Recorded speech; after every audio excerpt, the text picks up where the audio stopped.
Muito bem, meus irmãos, eu sei que nós já oramos, já louvamos a Deus, porque eu estava lá dentro ouvindo a música, o hino, mas eu acho que oração nunca é demais. Então eu queria pedir que você agora, você vai pedir a Deus a bênção sobre mim, para que Ele possa me usar com humildade, com unção do Espírito. Normalmente é o preletor que abençoa o povo, né? Mas eu vou pedir que vocês me abençoem, tá certo? É uma responsabilidade muito grande abrir a palavra de Deus para tanta gente assim. Então, se você quiser me abençoar, você vai erguer a sua mão e eu vou fazer uma oração a Deus com a sua mão erguida para mim. Você está me abençoando. Pode me abençoar, pode levantar a mão para mim. Senhor, meu Deus e meu Pai, os meus irmãos que estão aqui comigo agora para ouvir a Tua palavra, estão estendendo a sua mão sobre mim nesse momento. E eu sei que eles estão me abençoando em nome de Jesus, para que eu seja usado por Ti nesse momento. E que não eu fale, mas o Teu Espírito, através da Bíblia Sagrada. É por amor do Teu nome que nós oramos. Amém, Senhor. Muito obrigado pela bênção que vocês me deram. Abençoar as pessoas é bíblico. E volta para você. Sabia disso? O contrário também é verdade. Quem muito xinga, reclama, também está tirando a bênção, né? Sabe o que é abençoar? É desautorizar o caos. Abençoar é desautorizar o caos. Irmãos, eu gostaria de refletir nessa noite com vocês sobre um tema muito delicado. Um tema que talvez vai mexer com muitas pessoas aqui nessa noite. E quem está assistindo de casa também, ou do salão, como perdoar? Por que perdoar? É justo perdoar? Como se sentir perdoado? Essas perguntas, elas vão na mente de muitas pessoas. Muitas pessoas. De acordo com o Dr. David Began, autor do livro Culpa, onde a psicologia e a religião se encontram, ele diz que 78% das pessoas que estão internadas com os mais diferentes quadros estão ali por questões emocionais relacionadas a um perdão que não foi dado ou a um perdão que não foi recebido. 78%. Eu não disse 100%. Você pode falar, não, minha mãe está internada e ela é uma pessoa tão bondosa. Não, eu não disse 100%, mas 78% é muita coisa. E de repente o Senhor colocou no meu coração hoje para pregar para pessoas que estão precisando desesperadamente de perdoar ou de se sentir perdoadas. E a primeira pergunta que você faz é o seguinte: Senhor, perdoar não é fácil. Como é que eu consigo? Pior, perdoar não é justo. Perdoar parece que você está premiando a injustiça. Imagine a situação. O sujeito vai lá, seu sócio. Ele rouba você, suja o seu nome, tira tudo o que é seu, calunia você. E depois de tudo que ele fez, você tem que tratá-lo como se fosse o herói que salvou a vida de sua filha? Isso não é justo. Isso não é justo. Uma vez, um capelão do exército, durante a guerra, estava pregando sobre o perdão e lendo aquela passagem da oração do Senhor, onde Jesus pede, Pai, perdoa as nossas dívidas assim como nós perdoamos aos nossos devedores. E um jovem militar falou, é muito fácil para o Senhor falar em perdão. Não é o Senhor que está todo dia no fronte, perdendo amigos para o inimigo. Eu odeio esse povo, eu quero matá-los todos. Agora o senhor teólogo, atrás da sua roupa aí de pastor, é fácil falar. Assim melhor? Obrigado.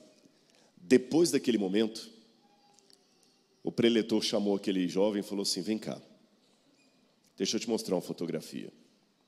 Esse rapaz aqui estaria fazendo 23 anos hoje. Ele era paraquedista. E ele morreu nas mãos do inimigo. Ele estava descendo para levar suprimento e medicamento. Ele não estava descendo para matar. Mas os inimigos estavam atrás da árvore, e quando viram os paraquedistas, saíram metralhando todos ainda no ar. E ele morreu. Estaria fazendo aniversário hoje. E atrás da fotografia estava escrito: para papai com amor. Aquele homem sabia sim o que era perdoar. Mas da história para a prática tem um abismo. Isso eu estou falando do sujeito que violentou a minha filha. Eu tenho que perdoar também esse sujeito? Eu quero esganá-lo. Tudo bem, vocês pregadores, vocês crentes falam de perdão, até é fácil, de repente, perdoar assim: olha, você me ofendeu, me machucou e tudo, eu te perdoo. Mas eu estou falando de situações mais delicadas. O sujeito matou minha filha, ele violentou minha filha, ele bateu na minha filha, ele acabou com tudo que eu tinha. Eu vou perdoar esse sujeito? Como resolver isso? Vamos à Bíblia Sagrada. Mateus, capítulo 18. Melhorou o som aqui, falando assim? Mateus, capítulo 18.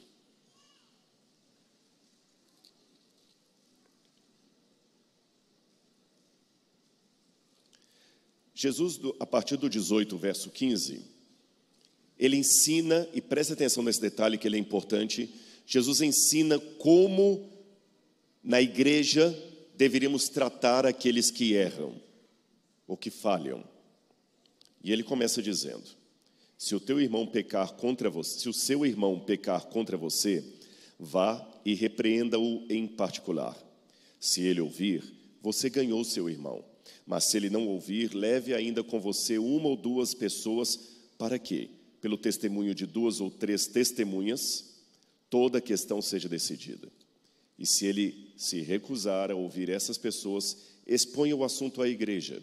E se ele se recusar a ouvir também a igreja, aí considere-o como publicano e pecador. Pedro escutou isso.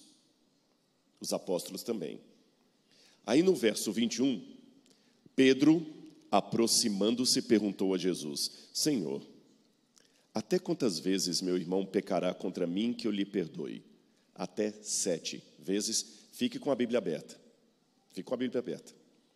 Você sabe que os números em cada cultura têm uma simbologia. Por exemplo, aqui no Brasil, quando uma pessoa é muito boa, muito legal, assim, tremenda, você fala o quê? 10. Quando você quer dizer que a pessoa não vale nada, 0. Para quem acredita em sorte e azar, não é o meu caso, qual que é o número que vem à mente? 13. Não fiz nenhuma piada política. Eu conheço vocês, eu sou professor. Esse exemplo eu dou há muito tempo, não tem nada a ver. Não. E não foi mesmo. Aliás, já que vocês riram, eu vou contar uma situação dessa, como os números às vezes mudam. Em Portugal, eu estava pregando uma vez em Lisboa, e uma menina trouxe água para mim. Eu estava com a voz meio ruim. Quando ela me entregou o copo d'água, eu falei: olha, obrigado, nota 10 para você. Ela fechou a cara. Fechou mesmo, porque o europeu, ele... Depois eu soube que lá é nota 20. Quer dizer que eu... metade. Essas ilustrações mostram que os números têm símbolos em culturas diferentes, correto? Na Bíblia Sagrada, o 7 é o número da perfeição. Agora imaginem, quando Pedro chegou para Jesus e perguntou: Senhor, quantas vezes meu próximo pecará contra mim que eu o perdoe? Até 7 vezes? O que você imagina que Pedro esperou de resposta de Jesus? Nossa, que maravilha, Pedro. Você é maravilhoso. Olha aí, olha, esse é que é discípulo. Está vendo? Aprendam com ele. Porque lembram o que eu li antes? Jesus falando como devemos tratar na igreja os que erram. Segundo, não somente o que Jesus ensinou, mas a tradição judaica, você tinha que perdoar uma pessoa até 3 vezes. Até 3 vezes. E Pedro jogou 7. Ele já esperou Jesus Pode elogiar, Senhor, estou esperando. E Jesus falou com ele assim: não digo até 7, mas 70 vezes 7. Que não é necessariamente um número literal, é um superlativo. Não digo de maneira perfeita, mas de maneira perfeitíssima. Aí Pedro ficou desanimado. Depois que Jesus deu essa resposta, verso 23, Jesus foi contar uma parábola. Por isso o reino do céu é semelhante a um rei que resolveu ajustar contas com seus servos. E passando a fazê-lo, trouxeram-lhe um que lhe devia 10.000 talentos. Eu vou pedir à igreja, e você que está em casa também para participar, e quem está no auditório, você vai me ajudar a memorizar alguns números. 2 números apenas, tá bom? Quanto que aquele jovem devia para o rei? 10.000 talentos. Gente, isso aqui é muito estranho, porque 10.000 talentos, talento é uma unidade de peso, é muito dinheiro. Vários comentaristas bíblicos já tentaram fazer uma conversão de quanto significaria 10.000 talentos em moeda corrente. Eu desisti das contas, porque tem inflação, tem uma série de variantes, não dá, mas eu descobri uma maneira de mostrar para vocês qual era o montante de 10.000 talentos. Olha bem, se você pegar o mapa dos tempos de Jesus e pegar só um minutinho, deixa eu beber uma água aqui.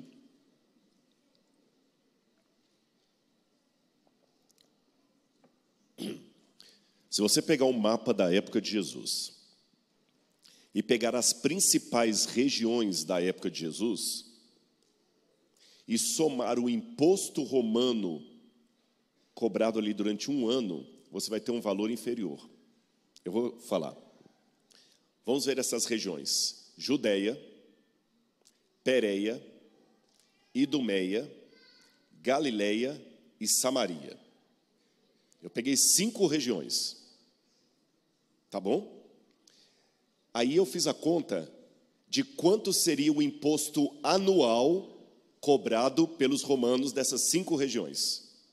Sabe quanto que eu consegui? 800 talentos. Quanto que o sujeito devia?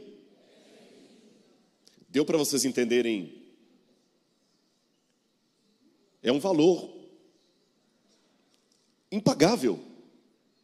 2 perguntas me fazem aqui. Primeiro, como é que ele adquiriu uma dívida dessa?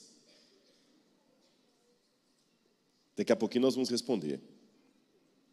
A segunda pergunta, ela vai vir do verso seguinte. Vamos continuar lendo.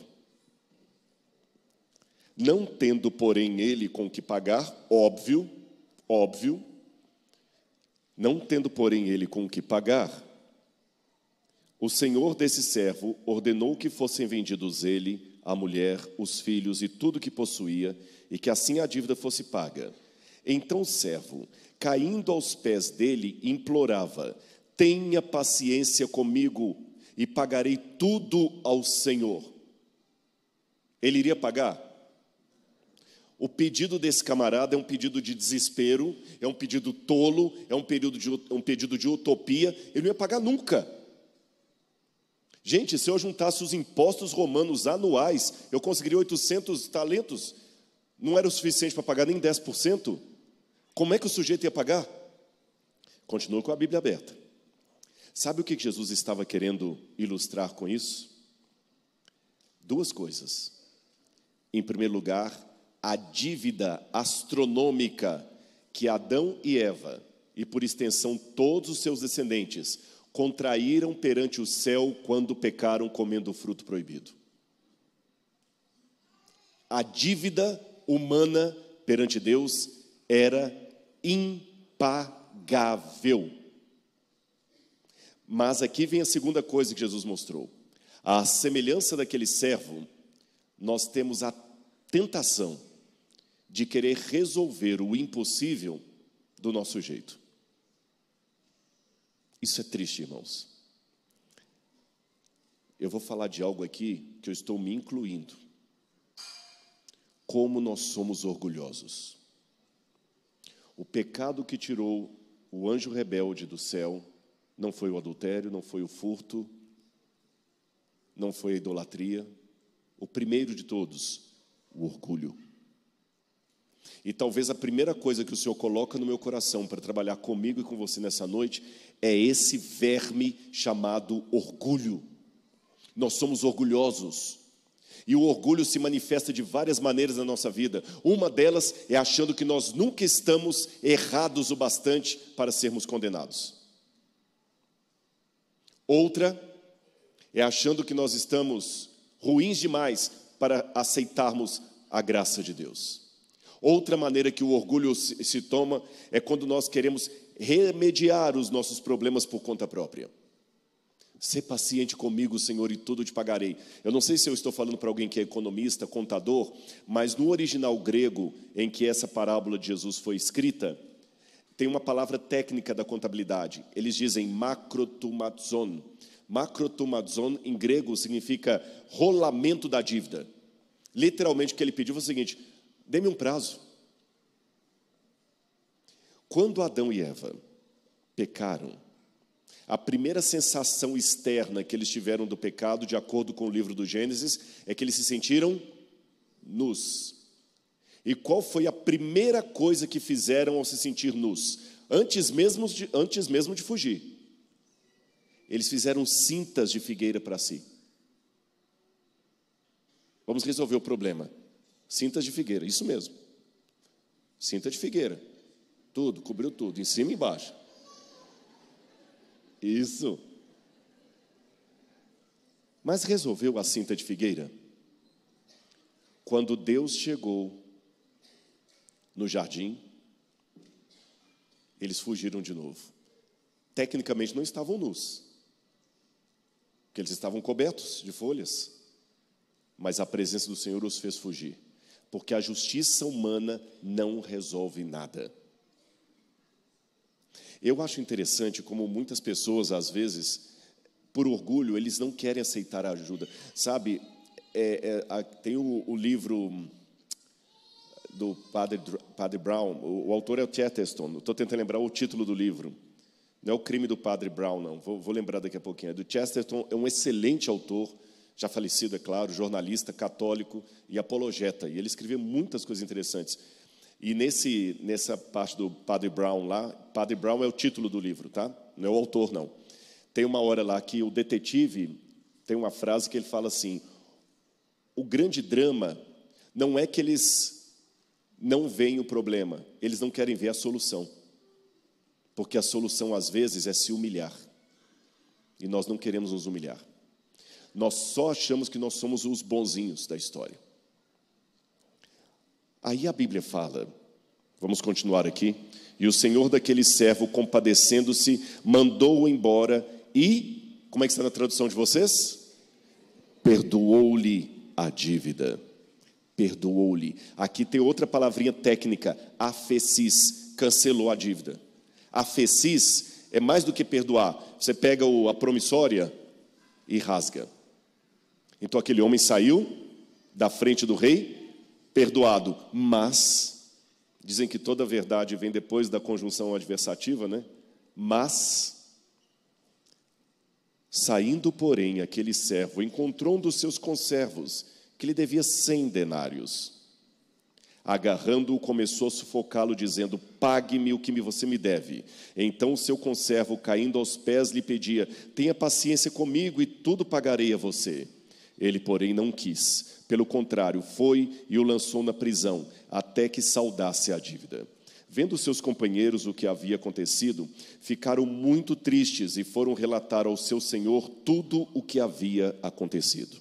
Então o Senhor, chamando aquele servo, lhe disse: servo malvado, eu lhe perdoei aquela dívida toda porque você me implorou. Será que você também não devia ter compaixão do seu conservo, assim como eu tive compaixão de você? E indignando-se, o Senhor entregou aquele servo aos carrascos, até que lhe pagasse toda a dívida.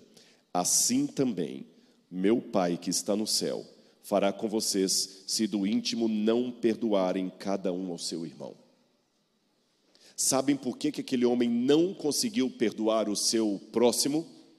Porque quando ele levantou da presença do rei, o rei tinha cancelado a sua dívida, a FECIS, mas ele saiu com a ideia de um prolongamento da dívida. Macrotomatson. O rei perdoou, cancelou, mas na cabeça dele, o rei deu apenas um prazo.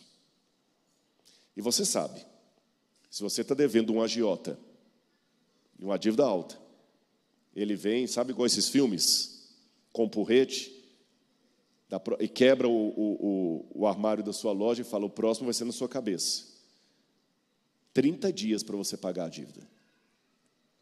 Ele te deu um prazo. Serão os 30 dias mais infernais. Você vai fazer qualquer coisa para juntar o dinheiro.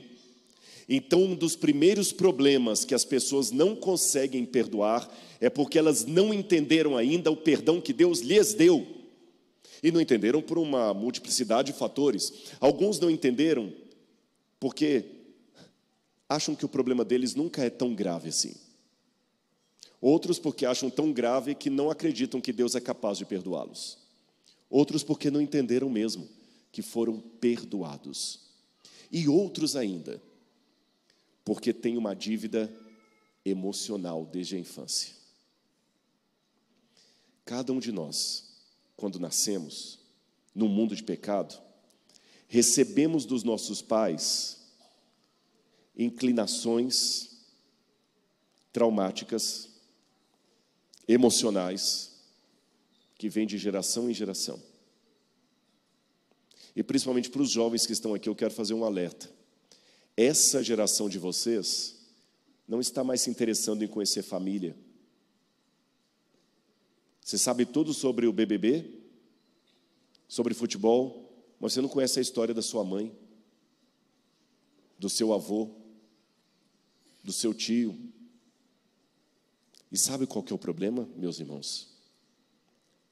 Aquele que desconhece a história está condenado a repeti-la, não nas suas virtudes, mas nos seus defeitos. Há muitos jovens que, quando se tornam pais, eles fazem com o filho aquilo que ele mais odiava que o pai dele fez com ele. Há muitas mães, ao se tornarem mães, fazem exatamente aquilo que mais a machucou na infância, porque o fruto não cai longe da árvore. E às vezes você não perdoou seu próprio pai e sua mãe, e a coisa vem de longe.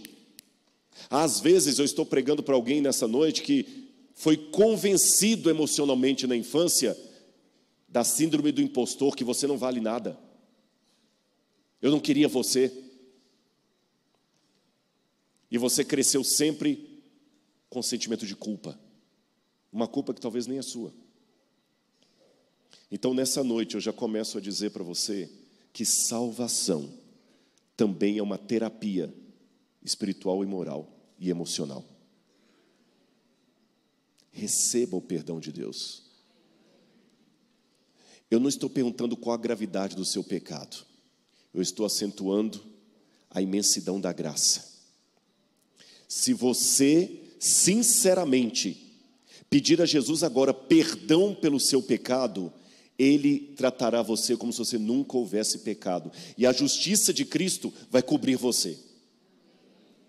Quando Adão e Eva pecaram, no original hebraico do Antigo Testamento, diz que a serpente era esperta, sagaz, arumim. Esse termo arumim em hebraico é aplicado a Adão e Eva depois do pecado.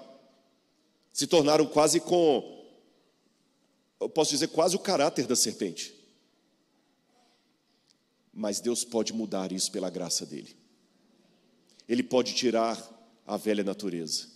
E Ele pode fazer você feliz. Então a primeira coisa que eu quero conclamar você nessa noite é aceitar a Jesus como seu Salvador pessoal. E Ele vai ajudar você a limpar esse pecado que te oprime, que te persegue. Aquela voz que vem desde a infância falando que você não vale nada, que você não é como a filha da vizinha. Aquela voz que diz que você não é merecedor do céu. E você não é mesmo, mas pela graça de Cristo você se torna. E a partir daí vem o convite bíblico para o perdão. Aí você pode falar, Rodrigo, tudo bem, mas vamos ser práticos. Você deu vários exemplos de perdão aí, mas sabe qual que é o meu problema? O meu problema é com o presidente da empresa que trabalha lá na cobertura, no 21º andar. E ele acaba com a minha vida. Esse homem humilha os funcionários. E ele nem sabe quem eu sou. Se eu perdoar esse homem, não vai fazer diferença nenhuma para ele. Para que eu tenho que perdoar alguém que eu nem conheço? Eu vou falar a você por quê. Pode não fazer diferença para ele, mas vai fazer para você. Reflita comigo aqui agora. Será que existe alguém que você precisa soltar? Perdoar? Você quer fazer isso para ser feliz? Eu vou fazer uma pergunta para você. Qual o primeiro passo para perdoar? Reflita. Se fosse uma prova de vestibular, qual o primeiro passo para perdoar? O que vocês acham? Podem dar sugestões? Reconhecer, esquecer, procurar a pessoa. Vocês estão dando respostas corretas em parte. Por quê? Eu quero o primeiro passo. Esses passos existem. Estão certo, mas eu estou procurando o primeiro. Decidir perdoar? Querer? Perdoar a si mesmo? A resposta vai surpreender vocês. O que vocês falaram faz parte do processo. Mas eu perguntei Estão preparados para a revelação? Sim ou não? O primeiro passo para perdoar é admitir o ódio.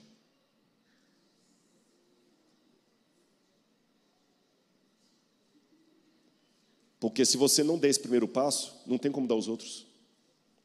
Mas nós não admitimos o ódio por causa do orgulho. Eu sou o mocinho da história. Eu sou a vítima.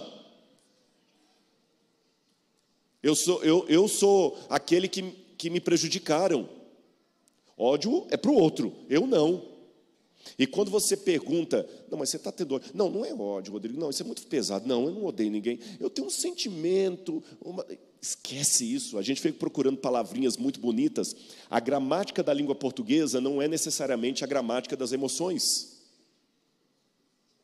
Nas emoções, meus irmãos, não existe eufemismo. O que é eufemismo? Uma maneira bonitinha de falar de uma coisa feia. Na gramática das emoções não existe eufemismo.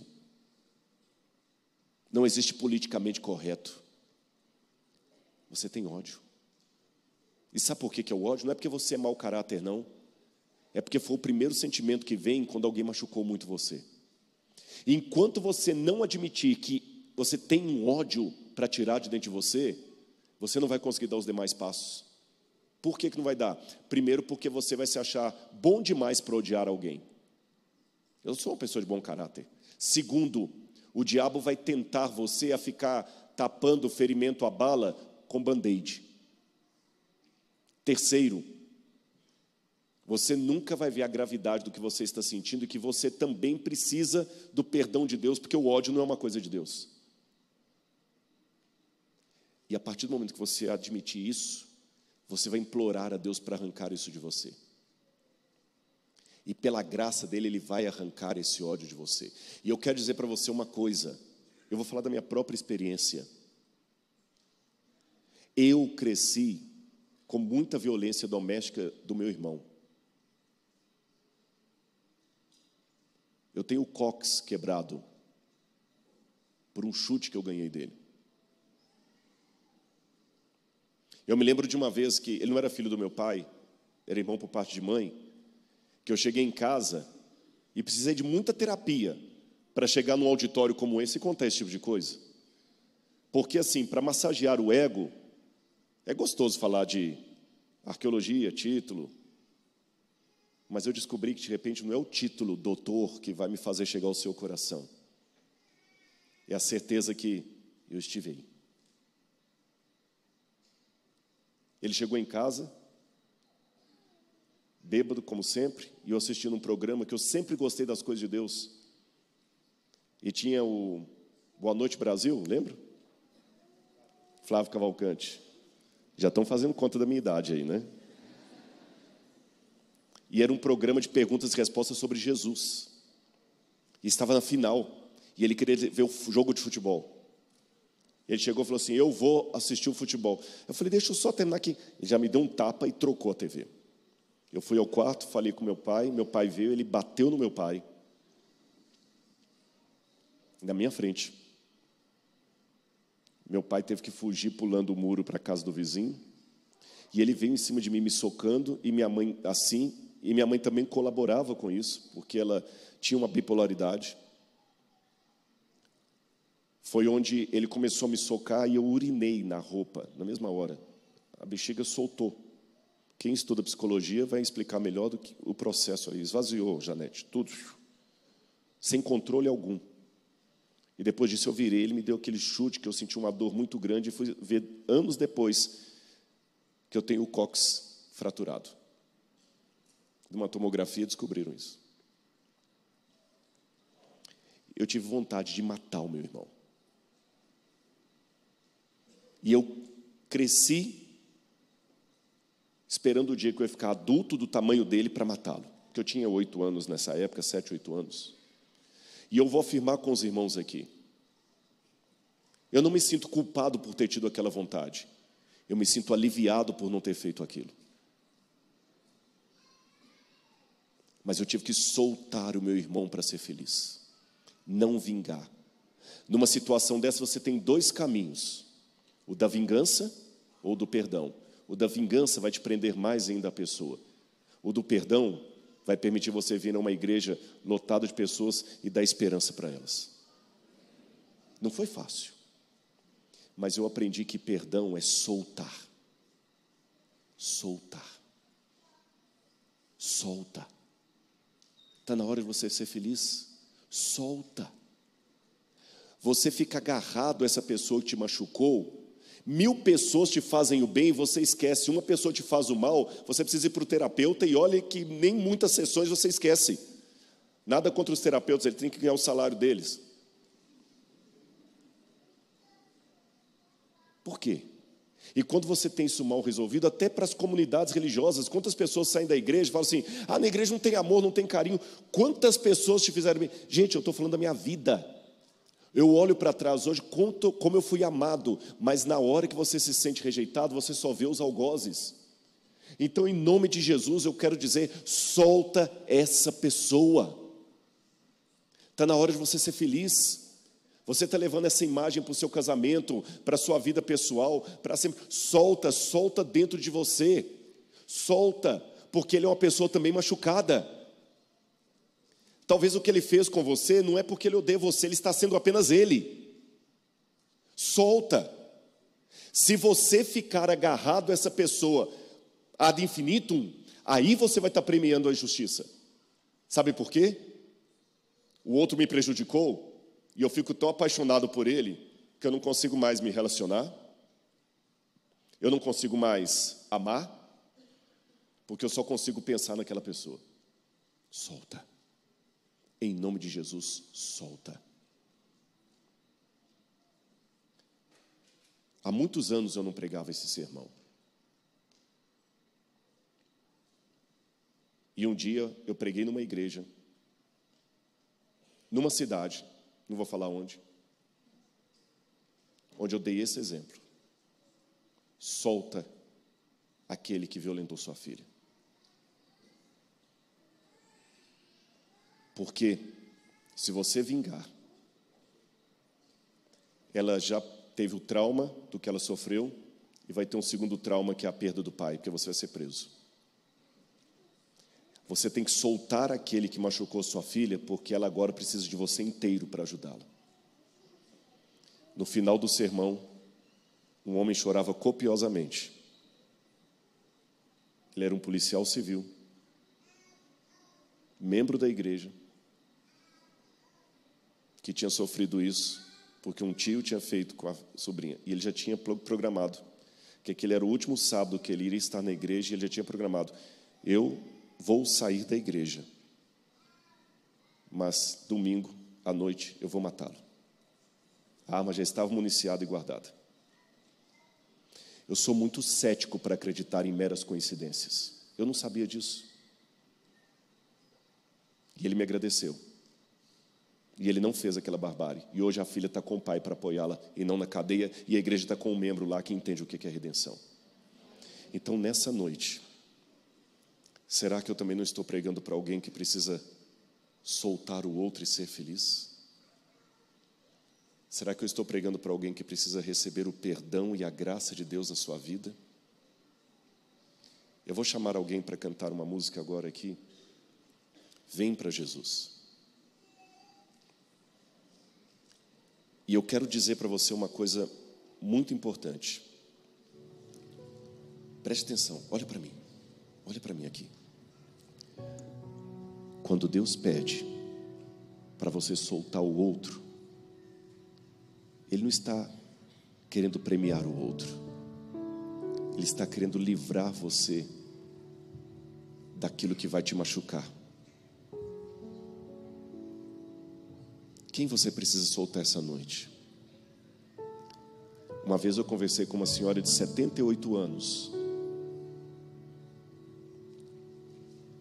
porque ela não foi feliz na vida. E ela me contou que ela tinha ido até a vila onde ela foi criada, uma cidadezinha do interior. E lá ela viu um namoradinho da adolescência, que agora estava idoso e viúvo, envelhecido. E ela olhou para ele e disse que o coração dela acelerou. E ela chorando falou: quando eu tinha 17 anos, que eu estava paquerando a ele, minha mãe morreu. Mas antes de morrer, no leito de morte, ela falou: minha filha, você é a única mulher dessa casa. Você não vai deixar o seu pai trazer qualquer uma para fazer seus irmãos sofrerem. Você não vai casar e não vai sair enquanto o último dos seus irmãos não firmarem. E ela: sim, mãe.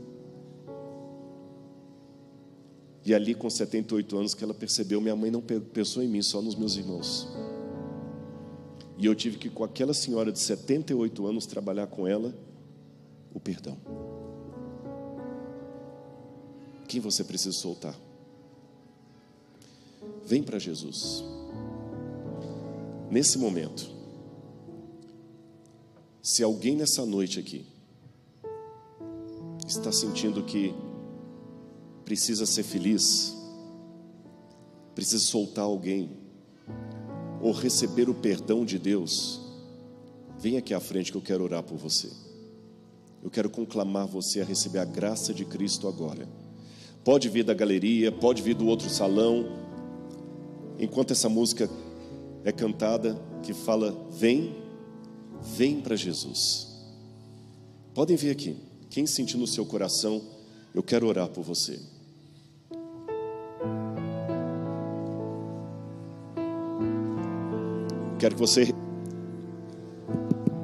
Eu quero que você receba Jesus como seu Salvador pessoal. Pode vir aqui.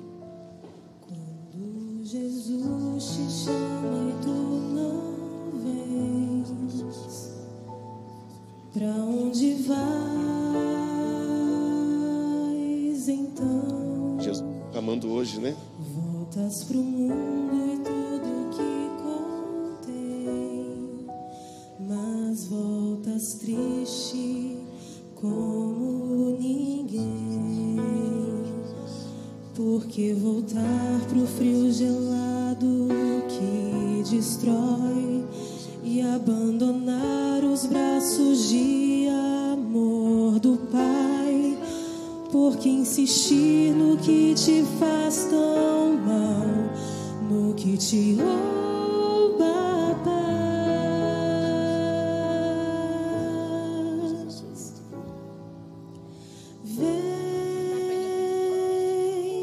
Vem pra Jesus, vem pra Jesus. Agora é o momento. Presta atenção na letra. Não deixa para depois, não. Vem para Jesus.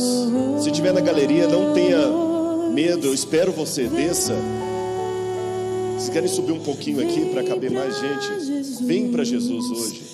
Aceite a Jesus como seu Salvador pessoal. Ele tem um plano para a sua vida. A sua história. Agora é o momento, não pode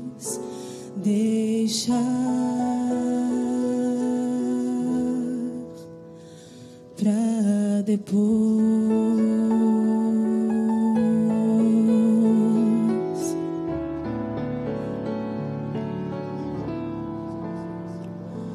Quando Jesus te chama e tu não vens, pra onde vais então? Voltas pro mundo e tudo que contém, mas voltas triste como ninguém.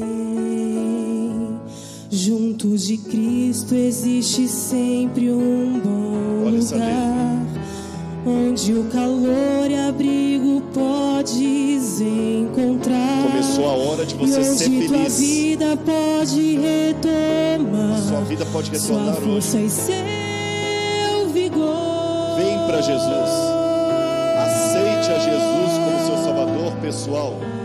Vem, Na cruz do Calvário, vem Na pra cruz do Calvário, Jesus. Vem, alguém, Filho de Deus, vem pra morreu por você. Jesus. Agora é o momento, não podes deixar pra depois.